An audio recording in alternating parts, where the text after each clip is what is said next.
my second shot at the deer. And this is year 2. Year 2, second shot at a deer. I actually have a scar right there. If you want to zoom in there, Kai, young Kai, I have a scar right there permanently reminding me that I was just an idiot. And also something really, really bad happened to me. Yeah. So this was the second year we were in one of our favorite spots, and we walk up. And for the first time ever, I was the first one to spot things. Yep. I was, glass, and I was like, there they are. And you're like, dude, go get them. I was like, this is the day. And I was just stoked. I was like, oh, I got this. Simple. Hiked down this ridge, hiked up another ridge, trying to get close to him. When I finally crept up on him, I was probably only 350 yards away, which I'm not a great shot. And with the rifle I had at that time, I was even less of a great shot. Right. But I was still like, I'm totally taking the shot. He was excited. Folks. I was very excited. So I got down on my gun. I laid my gun on my pack. I was shooting at an upward angle. And I started going, meh. Because I was like, that's what Tyler does, like to get him to like stop and look. Right.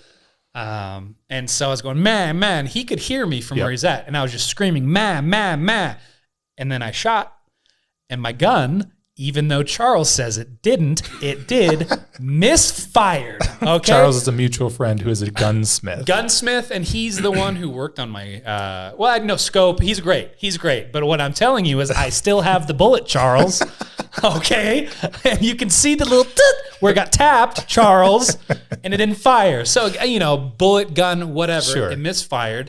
The deer go even further away. I am livid. I'm like, no. What do I do? And at this point, they were probably about 500 yards. And me personally, I shouldn't have taken that shot, but I was like, he took a good riddance shot. Yeah, literally. I was like, please God, okay, here we go. And I shot it, and I was at such an angle that the gun just shot back like over my shoulder, and the scope just destroyed my eye. Kai, zoom in on this, bro. And then so I was dejected. I was like, my life sucks. I walk up. It probably took me a half an hour to get to you. Yep. I walk up, and I'm just muttering obscenities. So from my perspective. Yeah, please, share.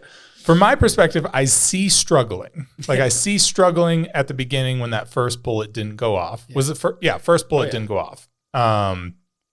And I see the frustration happening. I see the inner cursing, the inner turmoil. Sure. And I'm in my head, I'm going, what is going on? Like, what's taking him so long? I can hear him even going, meh, but no shots are happening. Yeah, and then the deer go up and he takes this crazy, weird shot that I can see that it didn't hit. The buck was totally fine. Totally. And the craziest thing happened. He was so mad that he turned around and started walking down the ravine. And I'm trying to get his attention because the buck and the does ran up and over the ridge, and something spooked them up and over the ridge, and they ran back down to almost where Levi was standing. Yeah, and I had no idea because I was just livid looking down at my feet, just like because I had to go down and go back up again. Right. And I wasn't.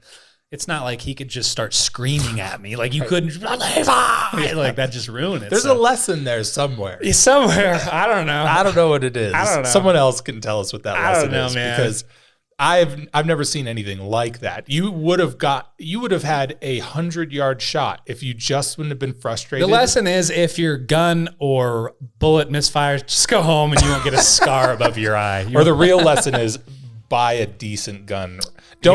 Don't go to the pawn shop and buy a used rifle. There's a reason that they sold that rifle. There was a reason. Absolutely. And I understood. And that wasn't the only problem you had with that rifle. No, I had so many.